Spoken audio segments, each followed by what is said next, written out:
hit the biggest lottery jackpot. $1 billion. The day I was supposed to claim it, my wife was suddenly kidnapped. The kidnapper, full of bravado, started a live stream for the whole world to see. He pointed at the camera and threatened, "Mr. Alex, if you want your wife back, you'll exchange her for that lottery ticket." I calmly pulled out our marriage certificate from a drawer, my voice even more intense than the kidnapper's. "Tell me, how much do you want to finish her off?" On the screen, my wife Sarah was tied up in a rundown factory, her face pale. The comments in the live chat were flying by. "Oh my god, this looks way too real. Doesn't seem like acting at all." The live stream quickly went viral. As viewership skyrocketed, Sarah's parents, Robert and Karen, found out about their daughter's kidnapping and frantically called me. Meanwhile, I was casually sipping coffee, interacting with the kidnapper. To speed things up and convince him to just end it, I transferred the last of our shared marital funds into the live streaming platform. The next second, the front door suddenly burst open. "Alex, what the hell is going on? My daughter's been kidnapped, and you're just sitting here sipping coffee?" I slowly put down my cup and glared at Robert. "Mr. Robert, I want to save Sarah too, but the kidnapper's demands are just too extreme. I can't meet them." The words had barely left my mouth when Robert rushed over, grabbing my collar. "What do you mean by that? Is my daughter's life not worth more than a lottery ticket?" Robert was trembling with desperation, his eyes filled with disappointment. "Mr. Robert, you know I'm broke. There's no way I'm giving up this lottery ticket. As for Sarah, don't worry. I'll definitely throw her a proper funeral once she's gone." Before I could even finish, Karen, who was standing nearby, couldn't hold back anymore. She pointed a finger at me and screamed, "You bastard! Sarah is your wife! How can you just stand there and watch her die?" I looked at the live stream footage as if nothing was happening. Right now, $1 billion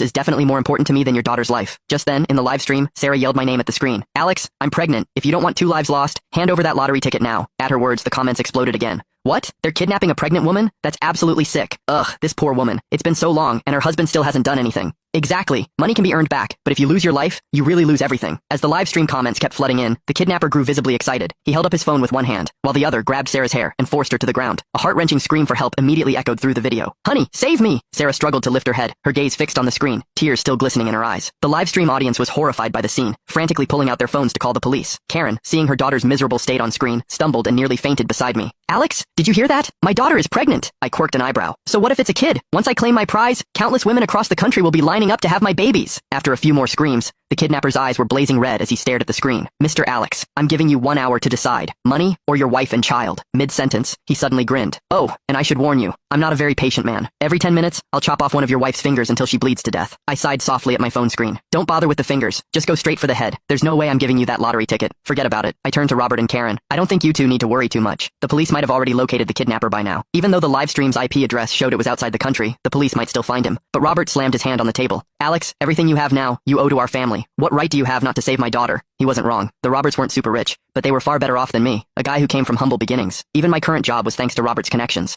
I was thinking about how to retort when a large group of police officers burst through the door.